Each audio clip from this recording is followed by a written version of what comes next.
इंडसइंड बँकेच्या कथित गैरकारभाराविरोधात व्यापाऱ्याची न्यायासाठी धडपड, नुकसान भरपाईची मागणी। नाशिक येथील व्यापारी तथा गुरुकृपा ट्रेडर्सचे संचालक सोमनाथ कचरेश्वर बोडके यांनी इंडसइंड बँकेच्या कथित गैरव्यवहारामुळे आपला व्यवसाय उद्ध्वस्त झाल्याचा गंभीर आरोप करत न्याय मिळावा अशी मागणी प्रशासनाकडे केली आहे। या संदर्भात त्यांनी मुख्यमंत्री, जिल्हाधिकारी, पोलीस आयुक्त तसेच संबंधित शासकीय यंत्रणांना निवेदन सादर केलं आहे। निवेदनानुसार बोडके यांनी सन 2017 मध्ये शरणपूर रोडवरील भोसला मिलिटरी स्कूलजवळ असलेल्या इंडसइंड बँकेच्या शाखेतून 50 लाख रुपयांचे कॅश क्रेडिट कर्ज घेतलं होतं। शेतीपूरक व्यवसाय म्हणून कांदा व सोयाबीन मालाचा व्यापार करत असताना बँकेच्या कथित चुकीच्या धोरणांमुळे आणि आर्थिक व्यवहारातील अनियमिततेमुळे मोठे नुकसान झाल्याचा आरोप त्यांनी केला आहे। तसेच सन 2020 पासून आपल्या व्यवहारातील 30 लाख रुपये बँकेने गोठवून ठेवले असा गंभीर आरोपही बोडके यांनी निवेदनात केला आहे। या घटनेमुळे व्यवसायाची आर्थिक घडी विस्कटली असून मोठ्या प्रमाणात आर्थिक फटका बसल्याचे त्यांनी नमूद केलं आहे। या कथित नुकसानीमुळे आपला व्यवसाय कोलमडला असून झालेल्या आर्थिक, मानसिक आणि व्यावसायिक हानीची भरपाई म्हणून 1 कोटी रुपयांची नुकसान भरपाई देण्यात यावी अशी मागणी त्यांनी संबंधित बँक आणि प्रशासनाकडे केली आहे। तसेच या प्रकरणी विविध स्तरावर पाठपुरावा करूनही अद्याप कोणतीही ठोस कारवाई झालेली नसल्याने न्याय व्यवस्था आणि प्रशासनाकडून योग्य हस्तक्षेपाची अपेक्षा त्यांनी व्यक्त केली आहे। यापूर्वीही आंदोलन करून संबंधित बँकेशी चर्चा करण्याचा प्रयत्न करण्यात आला होता, मात्र त्यातून कोणताही सकारात्मक तोडगा न निघाल्याचा दावा त्यांनी केला आहे। याच पार्श्वभूमीवर नाशिकमध्ये परिवर्तन या जनजागृती मोहिमेची सुरुवात करण्यात आल्याचे बोडके यांनी सांगितले। बँकिंग क्षेत्रातील कथित फसवणूक, व्यापाऱ्यांचे आर्थिक प्रश्न आणि बँक व्यवहारातील पारदर्शकतेची गरज याविषयी जनजागृती करण्यात येणार असल्याचे त्यांनी स्पष्ट केलं। दरम्यान संबंधित प्रकरणाची निष्पक्ष चौकशी करून दोषींवर कायदेशीर कारवाई करावी तसेच नुकसानग्रस्त व्यापाऱ्याला न्याय द्यावा अशी मागणी बोडके यांनी प्रशासनाकडे केली आहे। या आरोपांबाबत संबंधित बँकेची भूमिका अद्याप समोर आलेली नाही। सत्यवार्ता न्यूज, नाशिक। कोर्टात दावा दाखल केला कंझ्युमर कोर्ट आणि ऐन कोविड काळ चालू, कोविड काळामध्ये विलंब, कोर्टाचं वेळेवर कोर्ट हजर नाही, तारखा पडत आहे आणि त्यामध्ये त्यांनी माझं जे भांडवल होतं ते 50 लाख रुपये बँकेचे होते माझे, ते त्यांनी बाहेरून पार्ट्यांचे मालाकरता पैसे आले, ते मालाकरता पैसे आले तर यांनी ते सीज करून घेतले। म्हणजे केरळच्या पार्टीचे 7 लाख आले, हरियाणाच्या पार्टीचे 8 लाख रुपये आले, एक्सपोर्टच्या पार्टीचे 20 लाख रुपये आले। हे पैसे त्यांनी गोठवून ठेवले आणि मी त्यांना विचारलं की तुम्ही पैसे गोठवायचं कारण काय? तर त्यांनी, कावळे म्हणून तो मॅनेजर होता, त्यांनी सांगितलं की तुम्ही कोर्टाचा दावा पाठीमागे घ्या, आम्हाला बँकेविरुद्ध कुठलीही तक्रार नाही, मी कोर्टाचा दावा मागं घेत आहे असा मेल पाठवा, तुमचे पैसे रक्कम आम्ही मोकळी करून देतो तुम्हाला। हा कुठला न्याय? म्हणजे एक व्यावसायिकाला व्यवसाय करण्यासाठी एवढे अडचणी येतात।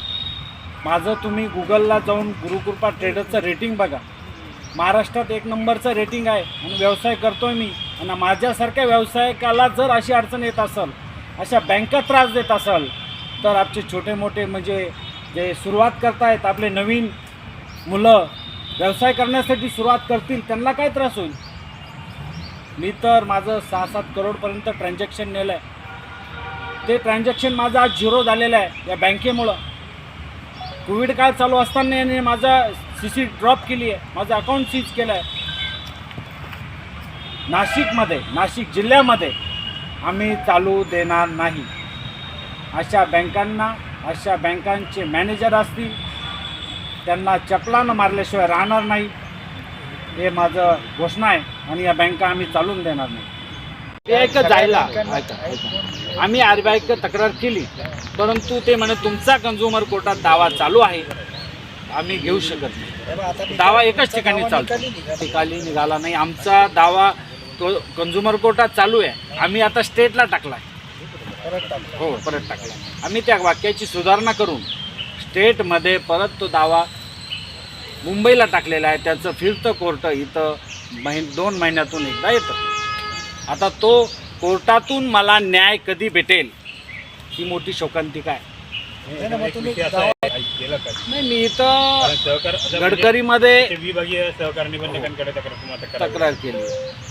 इथं गडकरी चौकामध्ये आपली बँक आहे, त्यांच्याकडं तक्रार केलेली आहे. मी कन्झ्युमर कोर्टात केली आहे. मी जे तुम्ही म्हणताय सगळ्यात पहिले तुम्ही ऑनलाईन तक्रार टाकली, त्यांचा मला ऑनलाईन रिप्लाय आला का तुमचा दावा कन्झ्युमर कोर्टात चालू आहे. मग त्यांना पण समजला गेला की दावा कन्झ्युमर कोर्टात त्यांची असेल लिंक.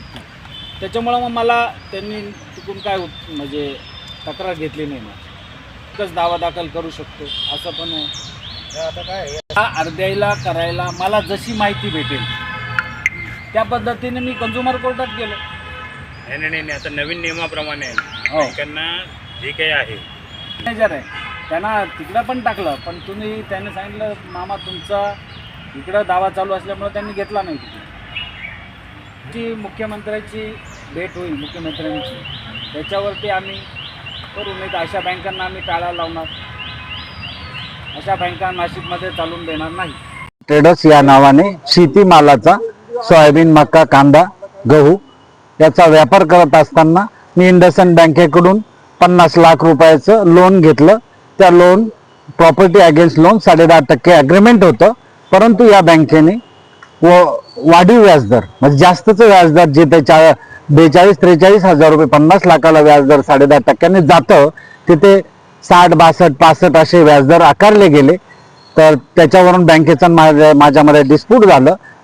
मी कन्झ्युमर कोर्टात दावा दाखल केला. त्यांनी माझं 30 लाख रुपये हे सीज केले, जे पार्ट्यांचे मला मालासाठी आले होते.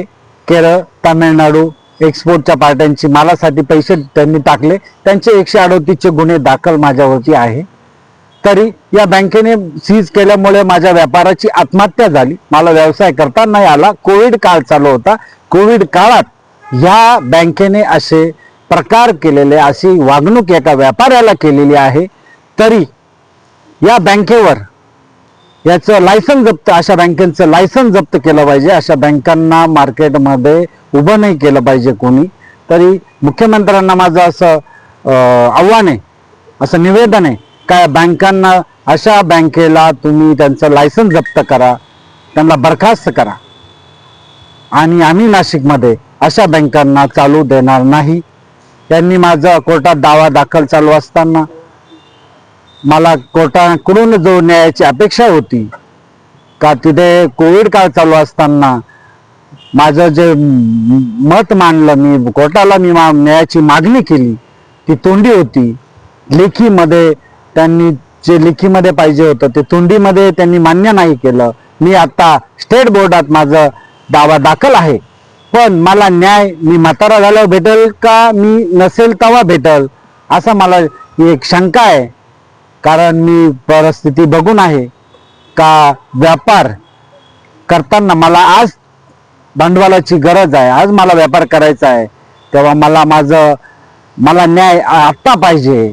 तो मी म्हातारा झाल्यावर किंवा मला 30 वर्षानं 20 वर्षानं न्याय भेटेल त्याचा मला फायदा नाही आहे. तरी न्याय भेटायचं न कारण का मोठा मासा म्हणजे बँक आणि कोर्ट यांचा गरोबा आहे, हे यांचं जाणं येणं कायम आहे. व्यापारी हे त्यांच्याकडं किरकोळ गोष्ट आहे, ते असे उडून टाकतात. बँकेचे अधिकारी बोलतात का आमच्या कोर्ट खिशात आहे. तर आम्ही व्यवसाय एक नवीन जे व्यवसाय करणारे व्यावसायिक आहे यांनी व्यवसाय कसा करायचा.